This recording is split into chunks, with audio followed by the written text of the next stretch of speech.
성경 말씀 마태복음 5장 8절을 보겠습니다.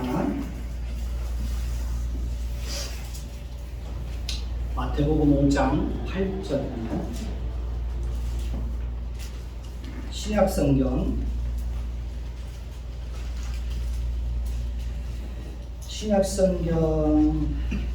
5페이지네요. 찾으셨죠? 항상 거기다가 빨간 줄을 항상 껴놓으세요. 마태복음 5장 8절. 자, 같이 읽습니다. 마음이 정결한 자를 복이 있나니 그들이 하나님을 볼 것이며. 한 번 더 읽어볼까요? 마음이 정결한 자를 복이 있나니 그들이 하나님을 볼 것이며. 아멘. 우리는 하나님의 백성이 갖추어야 할 성품이 무엇인가에 대해서 계속해서 살펴보고 있습니다. 심령이 가난한 자는 어떤 사람일까요? 심령이 가난한 사람. 심령이 가난한 사람은 자신의 연약함과 무능함을 철저하게 깨닫고 오직 하나님만을 의지하는 사람을 의미합니다. 그러니까 자신의 힘으로, 스스로의 힘으로 자기의 인생을 살아갈 수 없음을 깨닫고 하나님을 의지하는 사람, 그런 사람이 심령이 가난한 사람입니다. 애통하는 사람은 자신 안에 있는 제약된 본성, 마음의 실체를 깨닫고 슬퍼하는 것입니다. 온유한 자는 억울한 상황 속에서도 억울한 마음을 품지 않는 겁니다. 분노할 수 없는 상황 속에서도 분노하지 않는 것입니다. 억울한 감정, 싫은 감정, 분노의 감정, 배신의 감정, 섭섭한 감정, 우리 안에서 이런 것들이 우리 안에서 이런 것들이 끊임없이 일어나죠.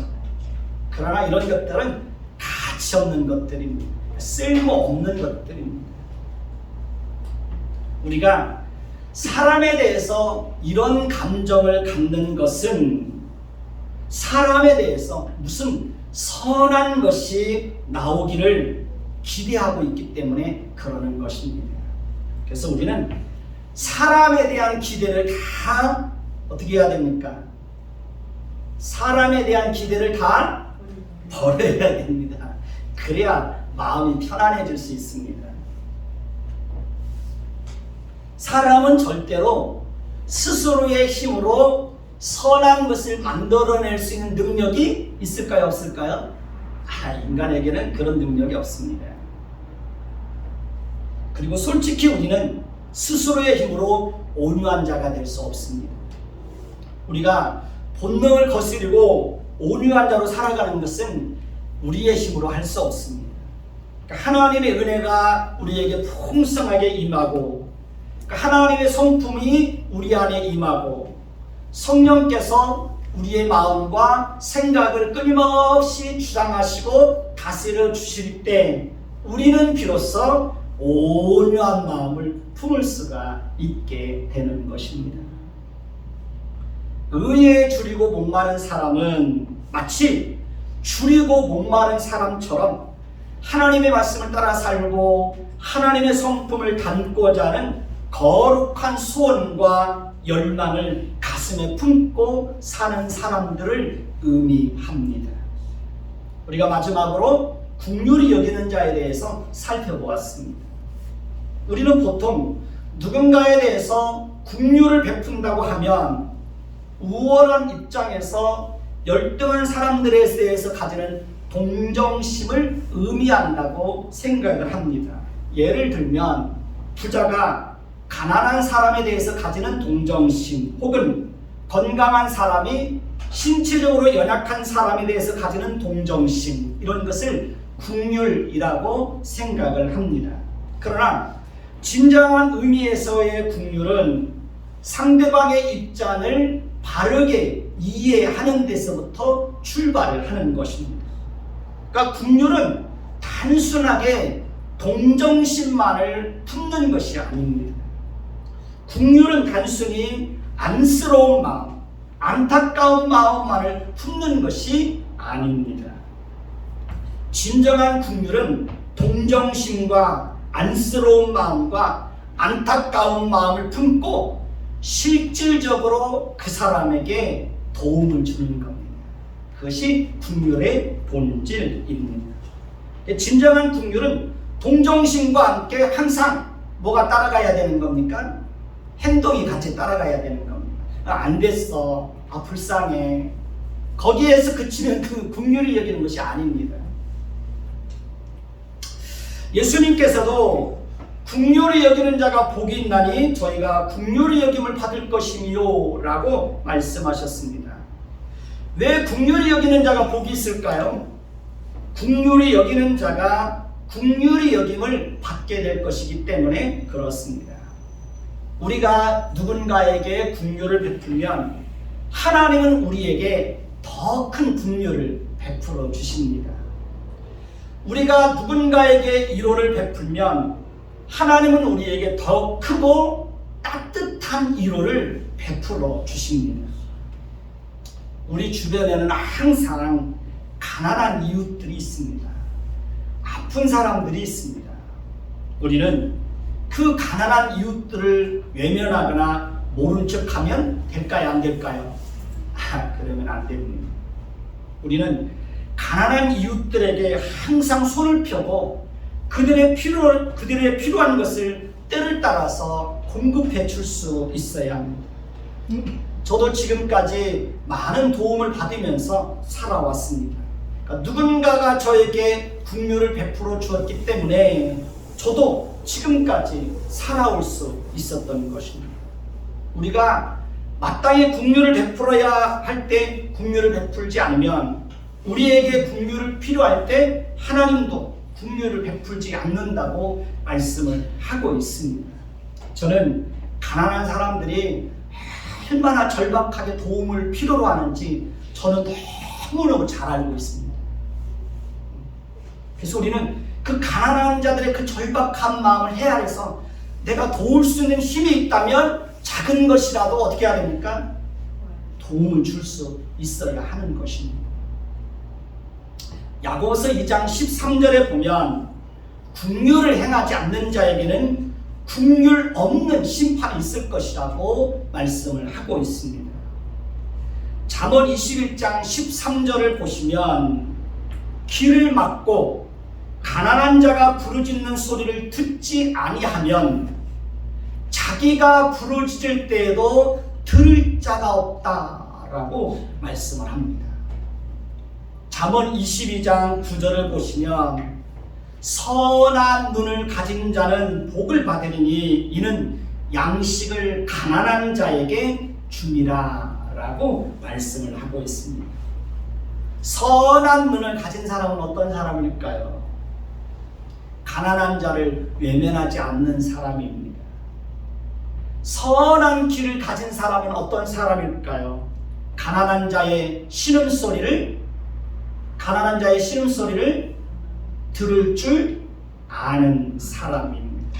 저는 저와 여러분 모두가 선한 눈, 선한 귀, 선한 마음을 가졌으면 좋겠습니다.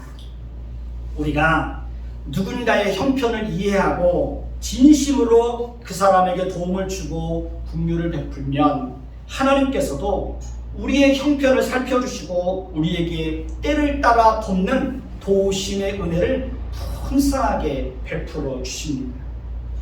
우리가 살다 보면 누군가의 도움을 절실하게 필요할 때가 종종 있습니까? 없습니까? 그럴 때가 종종 있습니다. 우리도 살다 보면 하나님에게 긍휼을 베풀어 달라고 기도할 때가 있어요, 없어요? 그럴 때 많이 있잖아요. 가진 것이 많아도 하나님의 긍휼이 필요할 때가 있습니다. 내 몸이 건강할 때에도 어떤 다른 문제들로 인하여서 하나님의 긍휼이 필요할 때가 있습니까? 없습니까? 하나님의 긍휼이 필요할 때가 많이 있습니다. 형통할 때에도 다른 문제들 때문에 하나님의 긍휼이 필요할 때가 있습니다. 우리가 자녀들도 키우다 보면 자녀들을 위해서 하나님께서 자녀들에게 긍휼을 베풀어 달라고 기도할 때가 있어요, 없어요? 많이 있잖아요. 있습니다. 우리는 절대로 우리 혼자의 힘으로 우리의 인생을 살아갈 수 없고요. 우리 자녀들도 우리 자녀들 스스로의 힘으로 자녀들 자신들의 인생을 살아갈 것 같지만 절대로 인간은 자기의 힘으로 인생을 살아갈 수가 없습니다. 하나님의 은혜가 임할 때 인생을 살아갈 수가 있는 것입니다. 우리에게도 절박하게 긍휼이 필요할 때가 종종 있습니다. 그럴 때 우리가 평상시에 누군가에게 긍휼을 베풀고 살면 하나님께서도 우리에게 긍휼이 필요할 때 하나님께서도 우리에게 긍휼을 풍성하게 베풀어 주시는 것입니다. 오늘은 마음이 청결한 자에 대해서 살펴보겠습니다. 오늘 말씀 마태복음 5장 8절을 보시면 마음이 청결한 자는 복이 있나니 그들이 하나님을 볼 것이니요 라고 말씀하고 있습니다. 그러면 마음이 청결하다는 것은 무슨 의미일까요? 이 말씀에서 마음이 청결하다는 것은 우선 도덕적이고 윤리적인 차원에서 순결하고 정직한 것을 의미하는 것이 아닙니다. 마음이 청결하다고 하는 것은 목표와 방향과 추구하는 모든 것이 오직 하나님께로만 향하여 있는 것입니다. 무슨 말씀인지 알겠습니까? 다시 한번, 마음이 청결하다고 하는 것은 목표와 방향과 추구하는 그 모든 것이 오직 누구에게로? 하나님께로만 향하여 있는 것, 그것이 바로 마음이 청결하다는 의미입니다. 상황에 따라서 변하고 필요에 따라서 색깔을 바꾸는 것이 아니라 어떤 상황 속에서도 하나님을 향하는 마음이 조금도 변하지 않는 것입니다. 어떤 상황 속에서도 그 마음이 하나님으로부터 멀어지지 않는 겁니다. 그것이 마음이 청결한 자의 모습입니다. 성경에 보면 마음이 청결한 자와 마음이 청결하지 않는 사람들로 그렇게 나누어지는 것을 확인할 수 있습니다. 먼저 마음이 청결하지 않았던 사람들에 대해서 한번 살펴보겠습니다. 우선 솔로몬에 대해서 한번 살펴볼까요? 하나님은 솔로몬에게 큰 은혜를 주어서 다윗의 뒤를 이어서 왕이 되게 하였습니다. 하나님은 다윗에게 약속하신 대로 솔로몬으로 하여금 하나님의 성전을 지을 수 있는 영광을 얻게 하였습니다. 하나님은 솔로몬에게 자신을 직접 보여주시고 또 하나님을 직접 만날 수 있는 특별한 은혜를, 특별한 기회를 솔로몬에게 주셨습니다. 하나님은 솔로몬에게 놀라운 복을 주셔서 그의 재산과 지혜가 천하의 모든 왕들보다 뛰어났다고 말씀하고 있습니다. 그런데 솔로몬은 어떻게 했습니까? 나중에 많은 이방 여인들을 취하였고 그들을 위해서 우상을 섬기는 제단들을 만들어 주었고 솔로몬 자신도 하나님을 버리고 우상 숭배에 빠지게 되는 것을 볼 수 있습니다. 그 결과 그 솔로몬의 범죄로 인하여서 그의 아들 르호보암 때에 나라가 둘로 나누어집니다. 그리고 남쪽 유다와 북쪽 이스라엘로 나누어지고 난 이후에 이 두 나라 사이에는 끊임없이 전쟁이 일어납니다. 그러니까 서로가 서로를 죽이고 죽는 피밀인내 나는 동족 상잔의 비극이 끊임없이 일어납니다. 그게 솔로몬의 범죄 때문에 그런 일이 일어난 겁니다. 아사왕을 볼까요? 아사왕은 그가 왕이 되었을 때 대대적인 개혁을 단행하는 것을 봅니다. 그러니까 아사왕은 왕이 되고 난 이후에 하나님 모시기에 선과 정의를 행하였습니다. 아사왕은 이방 제단과 산당을 없애고 주상을 깨뜨리고 아세라상을 찍었습니다. 다시 말하면 우상들을 다 찍어버린 거예요. 아사왕은 백성들에게 명령을 하여 조상들이 섬기는 하나님을 찾게 하고 하나님의 율법과 명령을 행하도록 그렇게 하였습니다. 하나님은 그런 아사왕에게 큰 은혜를 주어서 그가 다스리는 동안 10년 동안 나라에 평안을 주셔서 전쟁이 일어나지 않게 하였습니다. 아사왕은 구스 사람 세라가 군사 100만 대군과 병거 300대를 거느리고 쳐들어왔을 때 하나님 앞에 이렇게 절박한 기도를 드립니다. 여호와여, 힘이 강한 자와 약한 자 사이에는 주밖에 도와줄 이가 없사오니 우리 하나님 여호와여, 우리를 도와주소서. 우리가 주를 의지하오며 주의 이름을 의탁하옵고 이 많은 무리를 치러 왔나이다. 여호와여, 주는 우리 하나님이시오니 원하건대 사람이 주를 이기지 못하게 하옵소서. 하나님은 아사왕이 이렇게 철저하게 하나님을 의지하며 기도하였을 때 구스 사람 100만 군대를 아사왕의 손에 붙여서 아사왕으로 하여금 큰 승리를 거두게 하였습니다. 그 이후에도 아사왕은 계속해서 개혁을 단행하였고 백성들과 함께 마음을 다하고 목숨을 다하여 조상들의 하나님을 찾기로 언약을 맺습니다. 아사왕은 좀 더 강경하게 이스라엘의 하나님 여호와를 찾지 않는 자는 대소 남녀를 막론하고 죽이겠다고, 죽이는 것이 마땅하다고 그런 무서운 명령을 내립니다. 아사왕은 어머니가 우상을 섬기는 것을 알고 그의 태후의 자리를 폐하고 그의 어머니가 섬기던 우상들을 찍어서 빻아서 불살라 버립니다. 대단하죠? 성경은 그런 아사왕에 대해서 이런 평가를 내립니다. 아사의 마음이 일평생 온전하였더라. 이 평가가 계속 유지되었으면 얼마나 좋을까요? 그런데 그렇게 잘하던 아사왕이 어떻게 변했는지 아십니까? 아사왕은 북쪽 이스라엘 왕 바하사가 유다를 치기 위해서 올라왔을 때 하나님을 의지하기보다는 여호와의 전 곳간과 왕궁 곳간에 은금을 내어다가 아람 왕 베나단에게 주며 도움을 구하는 것을 봅니다. 물론 아사왕은 아람 왕의 도움으로 전쟁을 피할 수는 있었습니다. 그러나 그 일로 인하여 아사왕은 하나님으로부터 무서운 책망을 듣게 되는 것을 봅니다. 하나님은 선지자 하나님을 보내서 아사왕이 하나님을 의지하지 않고 아람 왕에게 도움을 구한 것을 책망하자 무섭게 돌변하는 것을 봅니다. 아사왕은 노하여 자신을 책망하는 선지자를 옥에 가두어 버립니다. 그리고 그 분노를 참지 못해서 아무런 죄도 없는 백성들을 학대하기 시작합니다.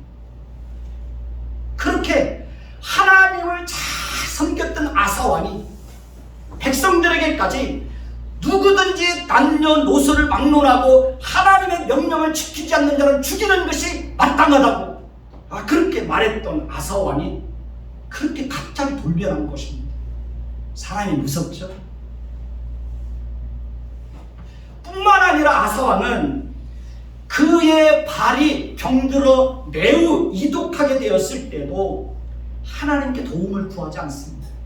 오직 의원들만 의지합니다. 결국 그는 그 병으로 인하여 죽는 것을 봅니다.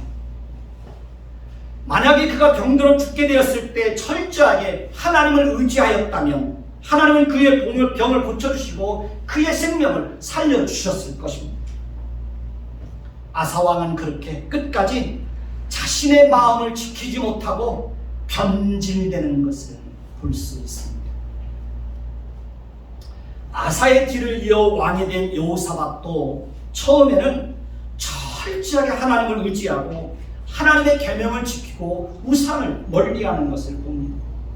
하나님은 그런 여호사밧 왕에게 복을 주시고 나라가 그의 손에서 견고하게 하시고 부귀와 영광을 크게 떨치게 하는 것을 봅니다. 여호사밧 왕은 전심으로 여호와의 길을 걸으며 유다에서 우상들을 제거하였습니다. 뿐만 아니라 그는 레위 사람들 중에 지도자를 세워서 백성들에게 율법을 가르치게 하였습니다. 하나님은 그런 여호사밧 왕에게 복을 주어서 유다 사방의 모든 나라에 두려움을 주어서 감히 여호사밧과 싸우지 못하게 하였습니다. 그러나 그렇게 하나님을 잘 섬겼던 여호사밧 왕도 부귀와 영광이 크게 떨쳤을 때, 부귀와 영광을 크게 떨칠 때 우상을 섬기는 아합의 가문과 혼인관계를 맺어서 하나님의 백성들로 하여금 하나님을 떠나게 하고 우상 숭배에 빠지게 하고 결국에는 나라에 큰 해를 가져오게 하는 것을 볼 수 있습니다. 디모데후서 4장 10절을 보면 대만은 이 세상을 사랑하여 나를 버리고 데살로니가로 갔다라고 말합니다. 그렇습니다. 그렇게 한때 선교에 헌신하고 하나님의 일에 열심을 내다가도 어느 순간에 보면 세상을 사랑해서 교회를 떠나고 하나님을 믿는 신앙을 버리고 살아가는 사람들이 많이 있습니다. 코로나 이후에 감리교 신자만 10만 명이 줄었다고 합니다. 감리교 신자만 10만 명이 줄었다고 한다면 한국교회 전체를 보면 얼마나 많은 사람들이 교회를 떠나게 되었는지 어느 정도 짐작이 될 것이라고 생각을 합니다. 여러분이 생각할 때 솔로몬과 아사와 여호사밧과 대만은 마음이 청결한 사람이라고 생각하십니까? 아니면 마음이 청결하지 않은 사람이라고 생각하십니까? 어떻습니까? 그들은 마음이 청결하지 않은 사람들이었습니다. 그들은 한때 하나님을 잘 섬기던 사람이었지만 나중에는 변질되어서 하나님을 버리고 우상숭배에 깊이 빠지고, 그래서 그들 자신들뿐만 아니라 나라 전체가 큰 어려움에 빠지게 하는 것을 볼 수 있습니다. 이제 마음이 청결한 사람들이 어떤 사람들이었는지에 대해서 살펴볼까요? 성경에 보면 에녹이라는 사람이 나옵니다. 에녹은 300년 동안 하나님과 동행하였다라고 말합니다. 에녹은 하나님이 그를 이 땅에서 데려가실 때까지 하나님을 섬기는 믿음의 자리에서 끝까지 이탈되지 않았다는 것입니다. 오늘도 여기 보면 연세 드신 분들도 있지만 끝까지 믿음의 자리에서 떠나지 않고 지금까지 그 예배의 자리에 머물러 있다고 하는 것은 여러분들에게는 복입니다. 하박국 3장 17절에서 18절을 보시면 하박국 선지자가 이런 고백을 합니다. 비록 무화과나무가 무성하지 못하며 포도나무에 열매가 없으며 감람나무에 소출이 없으며 밭에 먹을 것이 없으며 우리의 양이 없으며 외양간에 소가 없을지라도 나는 여호와로 말미암아 즐거워하며 나의 구원의 하나님으로 말미암아 기뻐하리로다 라고 고백하고 있습니다. 그러니까 하박국 선지자는 전쟁으로 인하여서 모든 것을 다 잃어버리게 되는 그런 상황이 온다고 할지라도 자기 자신은 하나님 한 분만으로 만족하고 하나님 한 분만으로 즐거워하겠다고 그런 고백을 하고 있습니다. 그는 어떤 상황 속에서도 하나님을 믿는 신앙을 굳굳하게 지키겠다고 고백하고 있는 것입니다. 우리가 잘 알고 있는 대로 다니엘의 세 친구는 우상 앞에 절하는 것을 거절했다가 결박된 채 맹렬히 타는 풀무불 가운데 던져졌지만 하나님은 불이 능히 그들의 몸을 해하지 못하게 하였고 머리털도 그을리지 않았고 겉옷빛도 변하지 않았고 불탄 냄새도 없을 정도로 그들을 완벽하게 보호해 주셨습니다. 다니엘도 마찬가지입니다. 다니엘도 끝까지 하나님을 섬기는 신앙을 지키려고 하다가 사자굴 속에 던져졌지만 하나님은 오히려 그의 몸이 상하지 않도록 완벽하게 보호해 주셨습니다. 오히려 다니엘을 모함하고 다니엘을 곤경에 빠뜨리려고 했던 자들이 사자굴 속에 던져지고 그들이 사자의 밥으로 전락하는 것을 볼 수 있습니다. 욥기 31장 24절에서 25절을 보면 욥이 이런 고백을 합니다. 만일 내가 내 소망을 금에다 두고 순금에게 너는 내 의뢰하는 바라 하였더라면, 만일 재물의 풍부함과 손으로 얻은 것이 많음으로 기뻐하였다면, 이런 고백을 합니다. 우리가 잘 알고 있는 대로 욥은 동방에서 가장 큰 부자였습니다. 그는 양이 7,000마리요, 낙타가 3,000마리요, 소가 500결이요, 암나귀가 500마리며 종도 많이 있었고 동방에서 가장 훌륭한 사람이었다고 말합니다. 그럼에도 불구하고 욥은 금에다가 소망을 둔 적도 없고 순금을 의뢰한 적도 없고 재물의 풍부함과 손으로 얻은 것이 많음으로 기뻐했던 적도 없다라고 말합니다. 욥은 그렇게 큰 부자였음에도 불구하고 온전하고 정직하여 하나님을 경외하며 악에서 떠난 자라고 하나님으로부터 놀라운 칭찬을 듣게 되는 것을 볼 수 있습니다. 고린도후서 11장 23절에서 27절을 보시면 사도 바울이 이런 고백을 합니다. 내가 수고를 넘치도록 하고 옥에 갇히기도 더 많이 하고 매도 수없이 맞고 여러 번 죽을 뻔하였으니 유대인들에게 40에 하나 감암매를 5번 맞았으며 3번 태장으로 맞고 1번 돌로 맞고 3번 파산하고 일주야를 깊은 바다에서 지냈으며 여러 번 여행하면서 강의 위험과 강도의 위험과 동족의 위험과 이방인의 위험과 시내의 위험과 광야의 위험과 바다의 위험과 거짓 형제 중에 위험을 당하고 또 수고하고 애쓰며 여러 번 자지 못하고 줄이며 목마르며 여러 번 굶고 춥고 헐벗었다, 이런 얘기를 합니다. 그럼에도 불구하고 사도 바울은 이렇게 복음을 전하기 위해서 많은 고난을 당하였음에도 불구하고 그는 끝까지 믿음의 걸음을 포기하지 않고 순교로 그의 인생을 마감하는 것을 볼 수 있습니다. 어떤 사람이 마음이 청결한 사람일까요? 에녹과 하박국 선지자와 다니엘의 세 친구와 욥과 사도 바울 같은 사람들이 바로 어떤 사람들입니까? 마음이 청결한 사람들. 마음이 청결하다는 뜻은 무슨 뜻이라고 그랬죠? 목표와 방향과 추구하는 모든 것이 항상 누구에게로? 하나님께로 향하여 있는 것입니다. 그것이 마음이 청결한 자의 모습입니다. 여러분들이 목표하고 추구하는 모든 것은 무엇을 향하고 있습니까? 2023년 한 해를 살아가는 동안 여러분들이 목표하고 방향과 추구하는 모든 것은 어디에가 있습니까? 세상입니까? 물질입니까? 명예입니까? 성공입니까?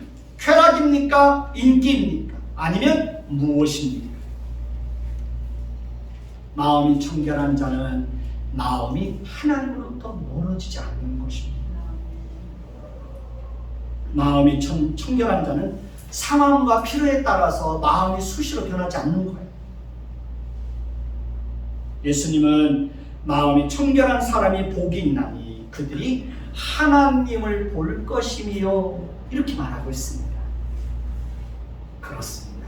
삶의 목표와 방향과 추구하는 모든 것이 항상 하나님께로 향하여 있는 사람들, 그런 사람들이 바로 복이 있다. 왜냐하면 하나님은 그런 사람들에게 자신을 보여주시고 그런 사람들에게 자신과의 만남을 허락해 주신다는 것입니다. 여러분, 마음이 청결한 사람은 하나님을 만납니다. 하나님은 그런 사람들에게 자신의 존재를 보여주시고 자신의 능력을 보여주십니다. 그래서 하나님이 어떤 분인지를 분명하게 알게 하여 주십니다.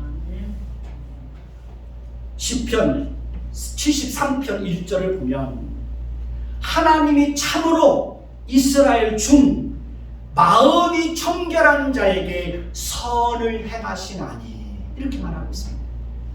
하나님은 마음이 청결한 자들에게 선을 행하신다는 거예요.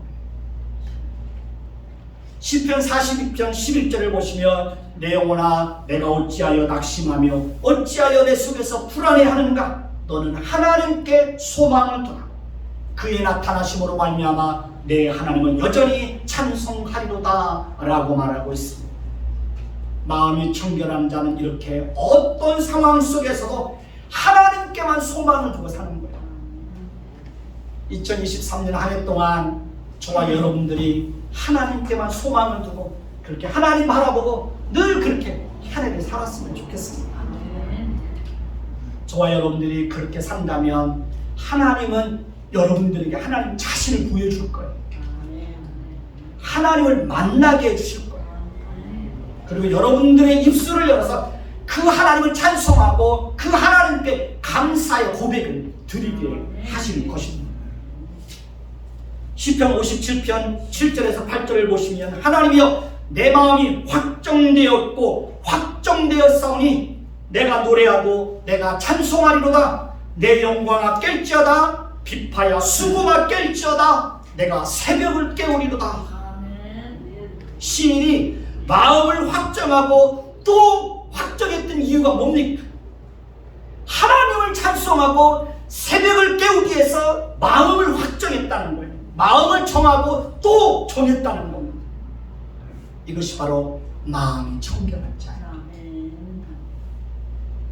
시편 104편 33절을 보시면 내가 평생토록 여호와께 노래하며 내가 살아있는 동안 내 하나님을 찬송하리로다. 평생토록 살아있는 동안 여호와를 노래하고 여호와를 찬송하겠다고 하는 이 다짐과 이 고백이 바로 마음이 청결한 자인 것입니다. 우리가 기억해야 할 것이 있습니다. 그것은 우리가 평생을 살아가는 동안 마음이 청결한 자로 살고 싶지만 그것도 내 의지와 결심으로는 그렇게 살아갈 수 없다.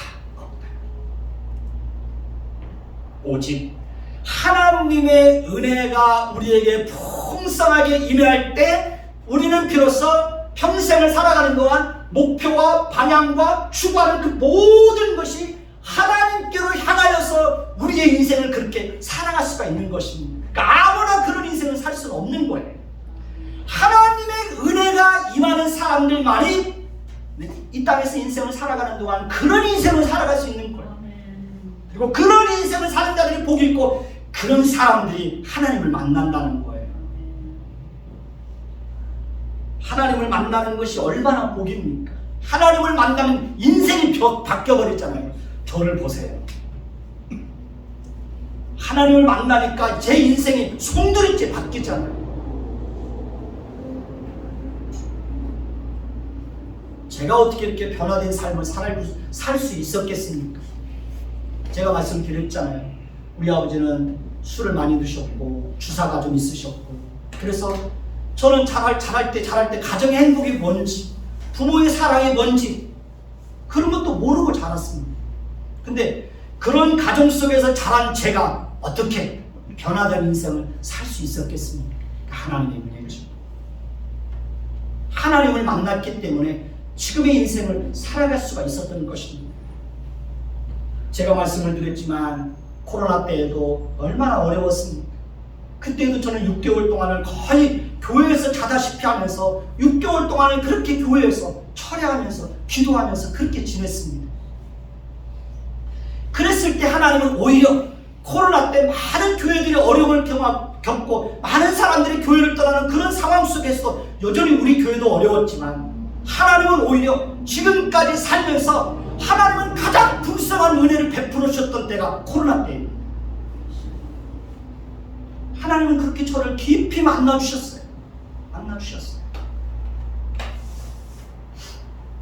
에베소서 6장 24절을 보시면 우리 주 예수 그리스도를 변함없이 사랑하는 모든 자에게 은혜가 있을지어다.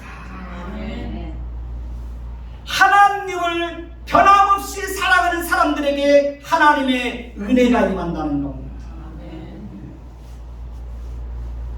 저와 여러분들은 그런 인생 살았으면 좋겠어요. 정말 그 변함없이 하나님 살아가는 거.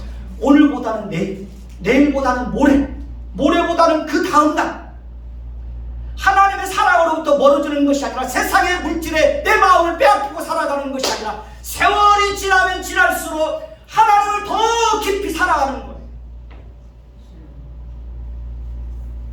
그렇게 살아가는 인생이 복 있는 거예요. 세월이 지나면서 하나님으로부터 멀어지는 것이 아니라, 저는 여러분들이 우리 방종수 권사님이나 우리 또 이렇게 장우성 권사님이나 또 이렇게 다들 이렇게 이렇게 말씀을 잘 듣는 모습들을 보면 얼마나 은혜가 되는지 몰라요.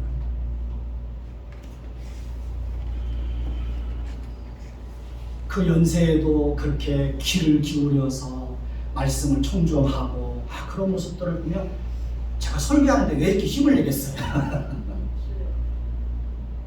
사무에서 막 귀를 기울여서 말씀을 듣는 사람들이 있으니까 저는 힘이 나는 거죠.